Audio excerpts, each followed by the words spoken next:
여호와께서 노아에게 이르시되 너와 내 온 집은 방주로 들어가라. 이 세대에서 내가 내 앞에 의로움을 내가 보았음이니라. 너는 모든 정결한 짐승은 암수 7씩 부정한 것은 암수 2씩을 내게로 데려오며 공중의 새도 암수 7씩을 데려와 그 씨를 온 지면에 유전하게 하라. 지금부터 7일이면 내가 40주야를 땅에 비를 내려 내가 지은 모든 생물을 지면에서 쓸어 버리리라. 노아가 여호와께서 자기에게 명하신 대로 다 준행하였더라. 홍수가 땅에 있을 때에 노아가 600세라. 노아는 아들들과 아내와 며느리들과 함께 홍수를 피하여 방주에 들어갔고 정결한 짐승과 부정한 짐승과 새와 땅에 기는 모든 것은 하나님이 노아에게 명하신 대로 암수 2씩 노아에게 나와 방주로 들어갔으며 7일 후에 홍수가 땅에 덮이니 노아가 600세 되던 해 둘째 달 곧 그 달 11의 날이라. 그날에 큰 기품의 샘들이 터지며 하늘의 창문들이 열려 40주야를 비가 땅에 쏟아졌더라. 아멘. 네, 오늘은 내 온 집은 방주로 들어가라라는 주제로 함께 말씀을 나누고자 합니다. 오늘은 그 유명한 이 홍수 사건이 터지는 그 본문이 나오고 있습니다. 여러분, 오늘날 우리는 노아의 이 시대만큼이나 굉장히 악하고 혼란스러운 시대를 살고 있습니다. 윤리와 도덕의 타락뿐만 아니라 여러 가지 가치관의 타락과 정의의 기준이 내 자신이 되어버린 사사기 시대의 영적 암흑기 시대와 다를 것 없이 이 시대가 그러한 시대입니다. 물질주의와 이 성공주의뿐만이 아니라 이 동성애나 이 젠더 사상 등의 이 성 정체성의 혼란과 그리고 인본주의의 쾌락주의로 이 거룩한 부부의 성관계의 타락과 간통죄가 폐지되면서 가정들이 깨지는 현상들이 속출을 하고 유튜브 온라인 미디어 문화 발달로 우리에게 유익한 점이 참 많겠지만 반면에 잘못 이용하면 우리의 영혼과 또 우리 자녀들의 영혼, 우리의 인생에 굉장히 큰 해를 끼치는 부분이 크다라는 것입니다.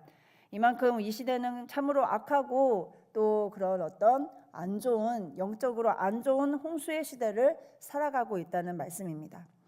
특별히 우리 다음 세대, 청년 세대, 우리 자녀들이 수많은 이 영적 위험의 이 홍수 속에 빠질 그런 상황 속에 있습니다. 어른들도 마찬가지입니다. 우리 부모들은 어떻습니까? 많은 크리스천 이 부모들이 자녀의 성적과 취업과 결혼에는 참 민감합니다. 그렇지만 정작 자녀의 영혼의 안전에는 그다지 크게 민감하지 않은 모습들을 많이 볼 때가 있습니다. 여러분, 세상의 악한 홍수의 파도가 우리에게 들이닥칠 때, 이 영적으로 우리를 위협하는 파도가 들이닥칠 때 과연 우리의 가정은 휩쓸리지 않고 안전한 방주 안에 거하고 있는가? 오늘 말씀을 함께 묵상하면서 돌아보는 하루가 되기를 소망합니다. 오늘 본문에서 하나님은 죄와 악이 가득한 이 시대 속에서 어떻게 가정을 지켜내고 살릴 것인지, 우리의 가정을 보호하려면 우리는 어떻게 살아야 하는지 그 해답을 이 하나님 말씀 속에서 찾고자 합니다. 우리 본문을 함께 다시 한번 1절을 다시 한번 읽어보겠습니다. 시작.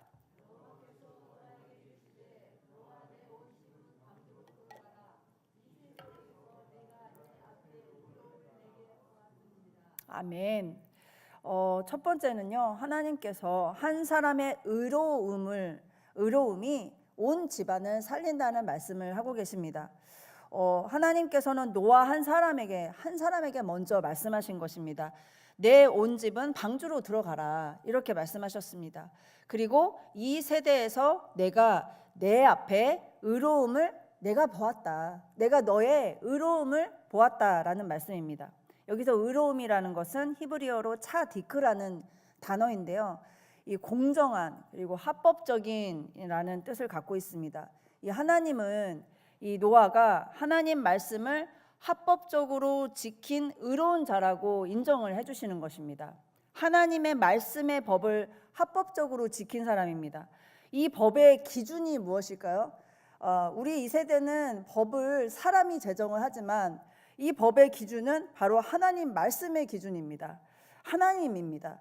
노아는 하나님 말씀의 기준을 지켰기 때문에 하나님은 의롭다고 이 노아를 평가를 해주신 것입니다. 노아의 때처럼 이 세상은 이 사람이 주인이 되고 또 기준이 되었었습니다. 그래서 죄가 만연하고 하나님 뜻에 반대된 반성경적인 악법들이 쏟아지고 있는 것입니다. 하지만 이런 세상 속에서도 우리는 노아처럼 하나님의 법을 지키는 의로운 자가 되어야 하는 줄 믿습니다. 이렇게 악한 세상의 홍수 속에서도 하나님의 법을 지켜나가는 자들이 크리스천인 줄 믿습니다. 하나님 뜻에 반대되는 세상의 가치와 법들에게 저항하고 분별해서 우리 가정과 우리 자녀들을 지켜내야 하는 줄을 믿습니다. 나 한 명이 세상에 흔들리지 않고 하나님 말씀을 굳건히 지켜낼 때 하나님께서는 우리 가정을 지키는데 우리를 사용하시고 나머지 가족들의 구원하실 계획을 하나님께서 세우시는 것임을 믿습니다. 우리 사도행전 16장 31절을 같이 읽어보겠습니다. 시작. 이르되 주 예수를 믿으라 그리하면 너와 내 집이 구원을 받으리라 하고. 아멘. 여러분, 우리의 의로움은 무엇입니까? 바로 하나님의 완전한 법을 지키는 것이 우리의 의로움입니다. 그런데 그 하나님의 완전한 법이 무엇입니까? 바로 예수 그리스도를 믿는 것입니다. 아멘입니까? 아멘입니다. 하나님의 가장 중요한 법은 이 시대에 예수 그리스도를 믿는 것입니다. 이게 하나님 말씀의 법입니다. 하나님의 언약이기도 합니다. 나 한 명이 예수 그리스도를 잘 믿을 때 모든 가족 구성원들이 이 구원의 방주 안으로 들어가게 될 줄을 믿습니다. 아멘. 두 번째는요, 말씀에 철저히 순종한 사람이 우리 가정을 살린다라는 말씀을 하고 계십니다. 5절과 9절을 같이 한번 읽어보겠습니다. 5절과 9절. 5절부터 읽겠습니다. 시작. 노아가 여호와께서 자기에게 명하신 대로 다 준행하였더라. 9절도 읽겠습니다. 하나님이 노아에게 대로 암수 둘씩 노아에게 나와 방주로 들어갔으며. 아멘. 우리 창세기 6장 22절도 같이 한번 읽어볼까요? 시작. 노아가 그와 같이 하여 하나님이 자기에게 명하신 대로 다 준행하였더라. 아멘. 여기 보면은 다 준행하였더라가 반복이 되고 있습니다. 여기서 준행하다라는 뜻은 명령을, 하나님의 명령을 그대로 다 따라 행했다는 것입니다. 우리는 그냥 순종하다라고 표현을 하잖아요. 그것보다 한 수 위입니다. 준행은 하나님의 말씀 그대로 다 따라한 것입니다. 순종한 것입니다. 여기서 노아가 하나님이 자기에게 명하신 그대로 다 준행했다고 반복해서 말씀하시는데요.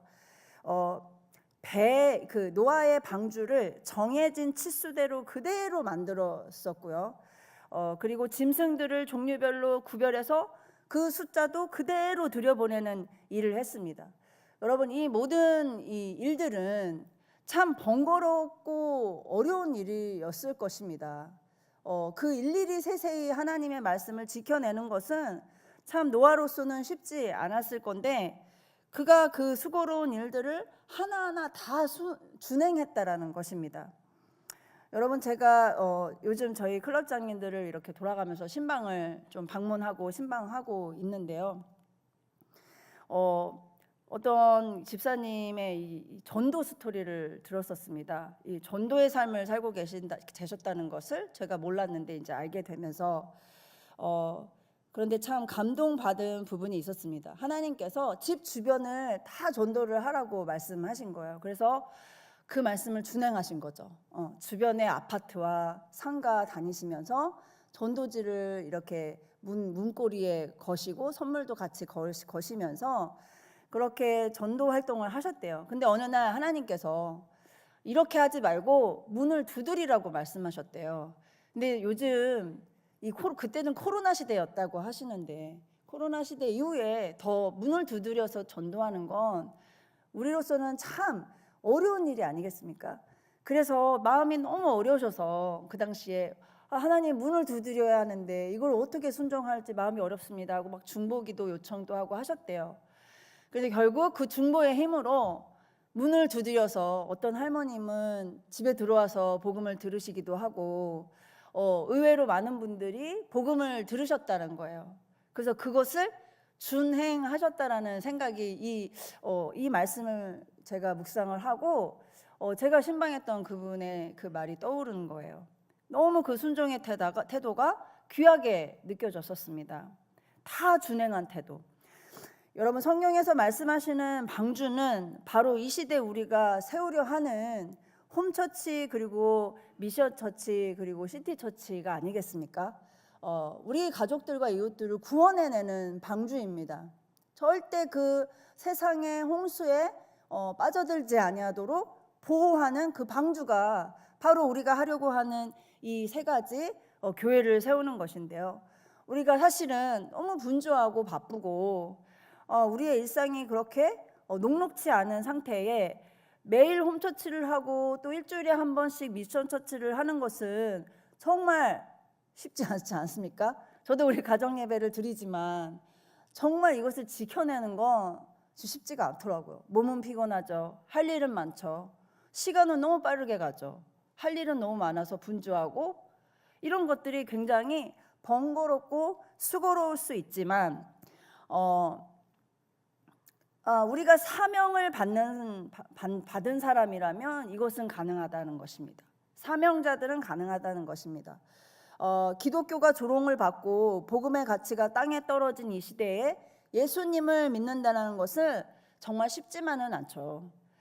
요즘에 우리가 기독교의 기자만 꺼내도 사람들이 거부 반응을 일으키고 손가락질하고 조롱하는 이러한 시대에 우리가 교회 안에 있어서 이걸 잘 모르지만 세상의 사람들은 별로 그럴 관심 없고 그냥 예수를 굳이 믿어야 되나? 이렇게 인식하고 있는 이 시대에 우리가 이 방주를 지어 나가는 건 정말 쉽지만은 않은 것 같습니다.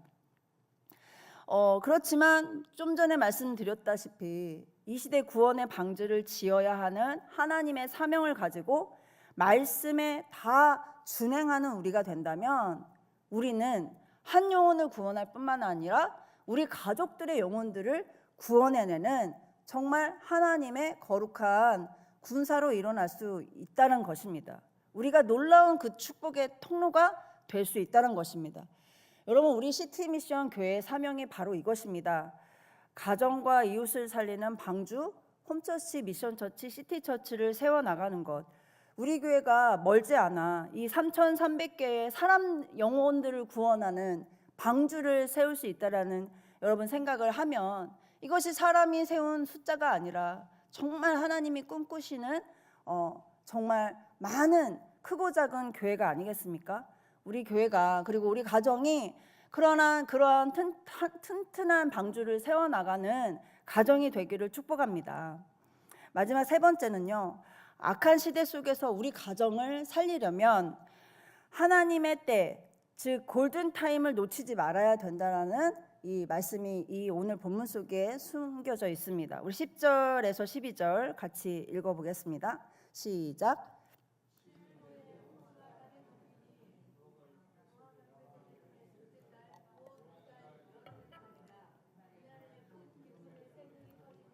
하늘의 창문들이 열려 40주야를 비가 땅에 쏟아졌더라. 아멘. 하나님이 그 4절에서 홍수에 대해서 미리 예고를 하셨습니다. 그때 정확한 날짜를 예고하십니다. 노아에게 말씀하신 건데요. 지금부터 7일이면 세상은 홍수로 멸망할 것이라고 분명하게 예고하셨습니다. 그랬듯이 이 정확히 7일 후에 홍수가 터진 것입니다. 그것이 오늘 이제 10절에 나오고 7일이라는 이 유예 기간을 하나님이 주신 건요, 이 그들의 마지막 기회의 시간이었던 것입니다. 그런데 그 전에 하나님께서 몇 번의 기회를 또 주셨다라는 걸 우리는 말씀을 보면 알 수 있거든요. 창세기 6장 3절 같이 보겠습니다.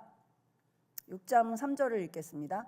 시작. 여호와께서 이르시되 나의 영이 영원히 사람과 함께 하지 아니하리니 이는 그들이 육신이 됨이라. 그러나 그들의 날은 120년이 되리라 하시니라. 아멘. 어떤 제한된 숫자의 연수가 나옵니다. 여러분, 이것은 하나님께서 이미 세상이 악해져 갈 때 그들, 이 육체가 된 사람들, 이미 악을 행하고 하나님과 관계가 멀어진 그 사람들의 살아갈 날은 120년이 될 것이라고 예고를 하십니다. 이 말씀 후에 하나님이 노아에게 방주 짓는 사명을 바로 주시고, 이 시점부터 120년 후에 홍수 심판이 일어나게 된 것입니다. 하나님이 심판을 미리 예고하시지 않은 게 아니죠. 즉 구원의 기회를 얼마든지 주신 건데, 그들은 그 구원의 기회를 모르고 그리고 무시하고 지나친 것입니다. 사람들은 먹고 살기에 바쁘고 쾌락을 누리기에 바쁘고 일하기에 바빠서 하나님의 말씀을 믿지 않고 그리고 듣지 않고 오히려 노아를 조롱하고 비난했을 것입니다. 이런 어떤 하나님의 예고뿐만이 아니라 이 성경 속에는요, 비밀이 또 들어있는데, 노아의 증조 할아버지 무드셀라 이름과 그리고 나이를 계산해 볼 때, 지금 시간상 다 계산할 수 없지만 나이를 연수로 계산해 보면 그 홍수의 때가 정확히 노아의 홍수의 때와 들어맞는다라는 것입니다. 하나님은 그들이 회개하고 심판을 피해서 구원을 얻을 그 기회를 계속해서 주시고 계셨다라는 것입니다. 이 시대도 여러분 마찬가지로 하나님의 심판은 이미 말씀을 통해 예고되어 있습니다. 물론 그 시와 때는 아버지 하나님만 아신다고 예수님께서 말씀하셨지만, 분명한 것은 반드시 심판의 때는 언젠간 오게 될 거야 라고 성경은 말하고 있습니다. 우리 마태복음 25장 31에서 33절을 같이 읽겠습니다. 시작. 인자가 자기 영광으로 모든 천사와 함께 올 때에 자기 영광의 보좌에 앉으리니 모든 민족을 그 앞에 모으고 각각 구분하기를 목자가 양과 염소를 구분하는 것 같이 하여 양은 그 오른편에 염소는 왼편에 두리라. 왼편 오른편 나눈 것은요, 알곡과 쭉정이 나누듯이 심판의 기로에 서 있는 그 심판의 때를 말하는 것입니다. 예수님의 말씀이잖아요. 마지막 때에 반드시 심판이 올 거라는 말씀입니다. 여러분, 그래서 심판은 반드시 오게 돼 있습니다. 그러나 중요한 것은 이 심판에 무뎌진 우리에게 하나님은 계속해서 기회의 사인을 주신다는 거예요. 전 세계적으로 뿐만이 아니라 우리 나라적으로 뿐만이 아니라 우리 개인적으로 하나님께서 어떤 고난과 사건과 사람을 통해서 주님께 돌아올 그 기회의 사인을 주신다라는 거죠. 영원히 심판받을 우리 가정이 고난을 통해서 모두가 주님께 돌아온다면, 여러분, 그것은 사실은 포장된 축복이라는 것입니다. 혹시 우리 가정에 크고 작은 어려움이 있으십니까? 요즘 겪고 계시는 어떤 어려움이 있으십니까? 그것은 또한 하나님께서 속히 돌아오라는 이 마지막 때에, 심판이 예고된 이때에 속히 주님께 돌아와서 구원의 방주를 짓고, 또는 그 구원의 방주로 들어가라, 우리 가정을 살려라 라는 하나님의 기회에 쌓이는 줄 믿습니다. 우리가 고난을 닥칠 때 하나님을 원망하잖아요. 근데 그 원망 이전에 하나님께서 왜 우리에게 이 일을 허락하셨지? 하나님께서 이런 시련을 왜 주셨지라는 생각을 하게 되면 우리가 영적인 눈을 떠서 이 고난이 하나님의 무서운 심판, 두려운 이 심판을 피하는 엄청난 구원의 유익함이라는 것을 우리는 경험하는 자녀들이 될 것입니다. 우리 가정들 모두가 그러한 하나님의 기회의 사인을 영적인 눈을 떠서 함께 바라보고 함께 합심해서 기도해서 그 구원의 방주에 모두 타서 우리 가정뿐만이 아니라 우리 이웃들을 살리는 그러한 우리 시티미션 교회의 모든 성도들 되기를 소망합니다.